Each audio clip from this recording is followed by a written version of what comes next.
Good morning. Welcome to the Tuesday edition of your Breakfast Show Leadership Television. Inside Nigeria, it's good to be back. We've been away for a day. At least yesterday we were on air. But hopefully today we are on air bringing you stories on topical issues from select national newspapers, including Leadership, Nigeria's most influential newspaper. My name is Winifred Gwebo, your host on the program. It sure feels good to be back. Now let's see what the papers are saying, starting with Leadership's leading stories. Leadership today, Tuesday, February 11, 2025, says 27 Rivers lawmakers pro Wike Fubara camps differ over Supreme Court verdict. Of course, you must be aware by now that Supreme Court gave its verdict regarding the 27 Rivers lawmakers yesterday. One, the writer says Apex Court dismisses governor's suit, reserves judgment in four related cases. Lawyers applaud ruling, say it will enhance jurisprudence. These are kickers to the leading story today on Leadership newspaper. 27 Rivers lawmakers pro Wike Fubara camps differ over Supreme Court verdict. Other stories gracing the cover of Leadership today, Tuesday. PDP pressure mounts on Damagun to swear in Ude Okoye as party scribe. INEC to sacked rec, prove your innocence in court. Is also a developing story. The Adamawa Ari has actually held a press conference where he claimed innocence in that almost botched gubernatorial election in Adamawa State. However, in reply to that, INEC says he should prove his innocence in court is not by calling for press briefing. Court registrar demoted over illegal transactions. John registers 420,674 candidates for UTME, that is a Unified Tertiary Matriculation Examinations. John registers 420,674 candidates for the Unified Tertiary Matriculation Examinations UTME. The story runs on page 7 of Leadership. And let's move towards the masthead of Leadership. Alleged terrorism, Nnamdi Kanu questions court's jurisdiction. Another report says he doesn't want Justice Nyako to conduct his trial. Nnamdi Kanu questions court's jurisdiction. The story is on page 8 of Leadership. And on the business boss of Leadership, analysts project 15% inflation as MPC holds February 18. With the rebasing of inflation to a base year of 2024, analysts at Commercial Partners have stated that the Consumer Price Index (CPI) is said to be around 15 to 20%, falling within the federal government's projected 15% for 2025. This comes as the Central Bank of Nigeria (CBN) has shifted the date for the first Monetary Policy Committee (MPC) meeting of the year to Wednesday, February 18 and Thursday, February 19, 2025, despite delays in releasing the rebased inflation and gross domestic products (GDP) figures by the National Bureau of Statistics (NBS). These are paragraphs to that leading story on the business boss of Leadership newspaper this Tuesday.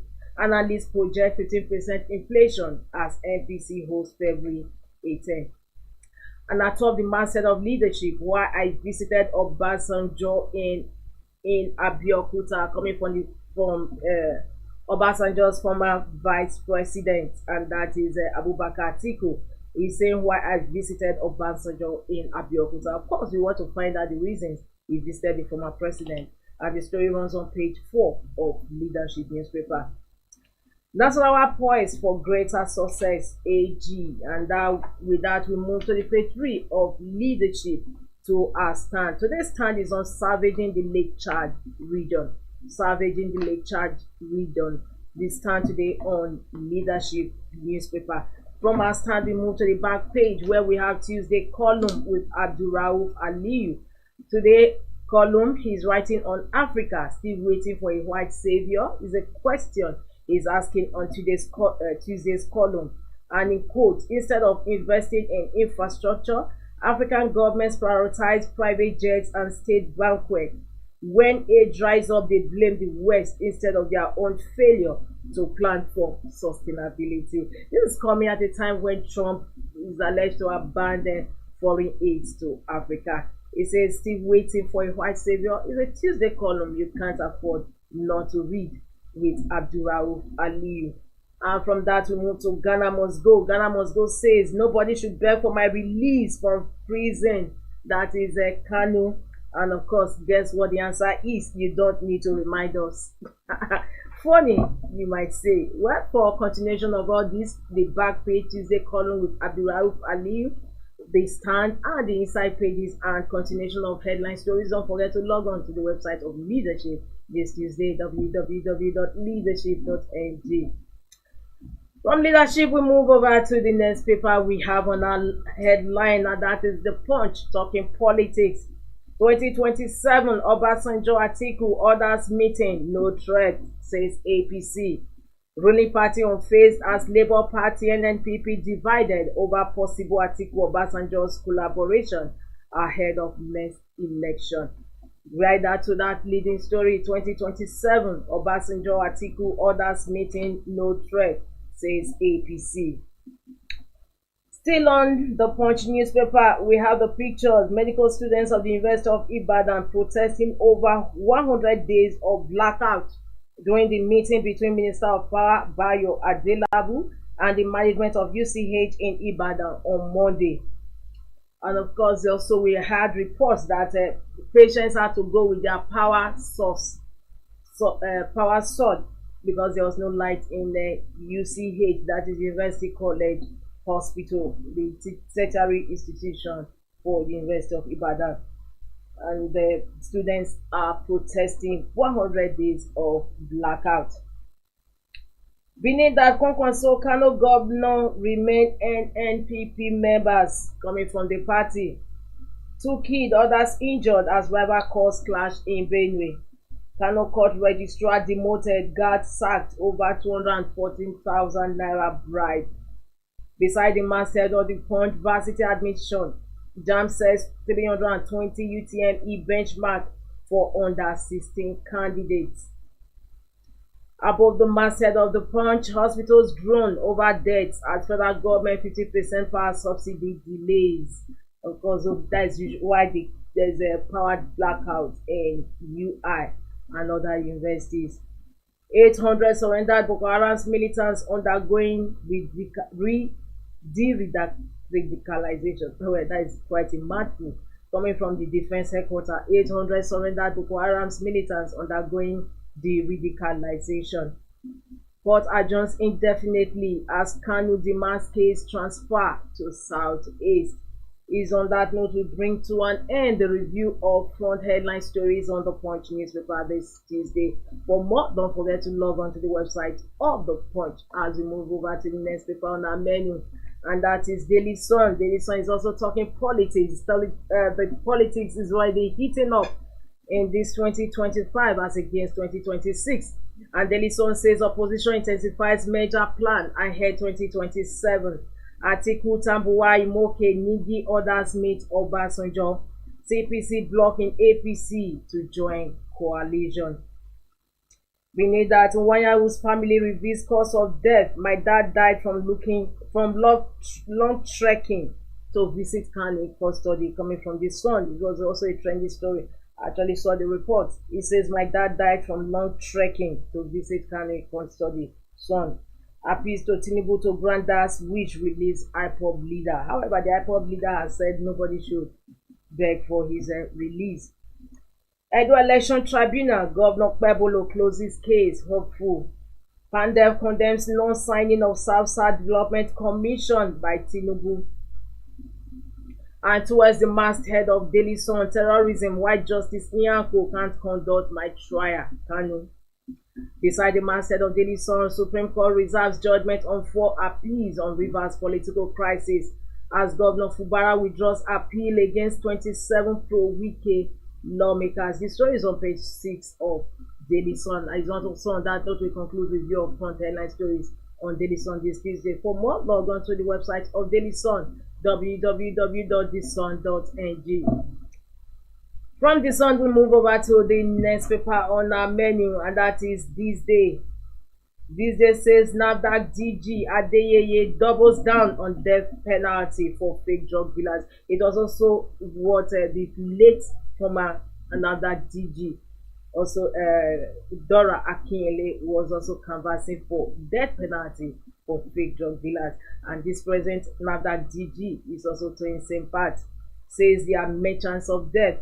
Agency raised Onitsha drug market, confiscates fake expired products, signs MOU with customs NDLEA. Leading story today on this day. NAFDAC DG Adeyeye doubles down on death penalty for fake drug dealers. Says there are merchants of death. Agency raised Onitsha drug market, confiscates fake expired products, signs MOU with customs NDLEA.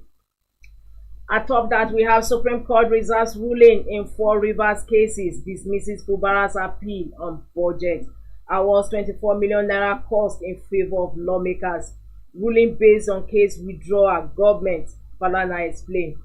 Kuriwa, opposition lawmakers, others react. Of course, it's a story you want to find answers to. Even the same leading story graced the cover of Leadership this Tuesday. Supreme Court reserves ruling in 4 Rivers cases, dismisses Fubara's appeal on budget, awards 24 million naira cost in favor of lawmakers, and ruling based on case withdrawal, government, Falana explained.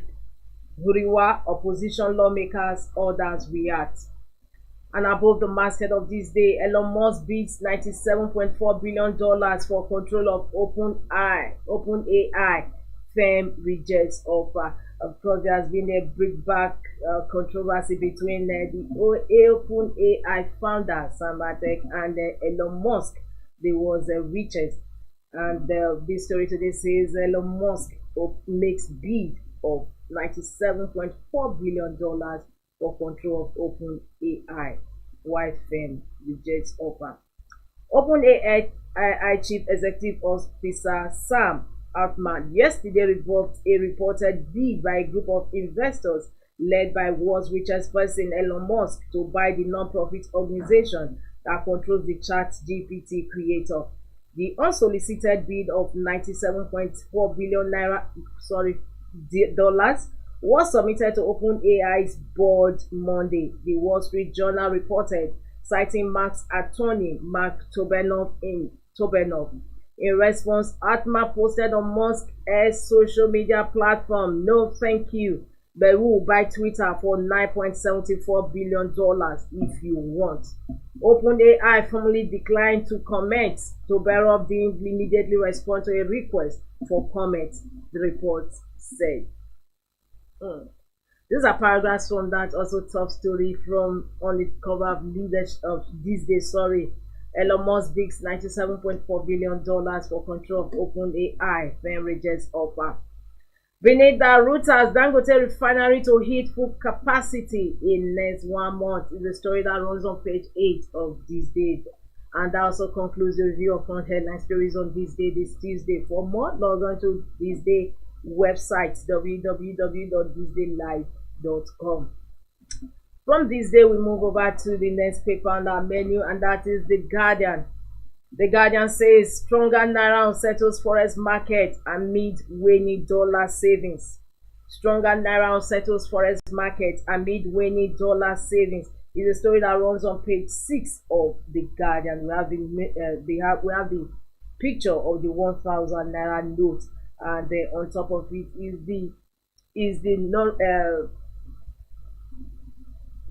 the exchange with a dollar over the years starting from 2022 and all was not. Sorry, starting from 2024, January 2024, we have the dollar was naira was 899 naira to a dollar. In February 2024, naira became 1,594 to a dollar. March 2024, 1,416 naira. April 2024, 1,306 naira. May 2024, 1,487 naira to a dollar. June 2024 became 1,535. July 2024, it was exchanging for 1,596 naira to a dollar. And in August 2024, it's exchanged for 1,590 naira to a dollar. September 2024, 1,668 naira to a dollar. In October 2024, it was exchanging for 1,647 naira. And in November 2024, 1,683 naira was the exchange value. In December 2024, the exchange value was 1,548 naira to a dollar, and in January 2025, presently is 1,503 naira to a dollar.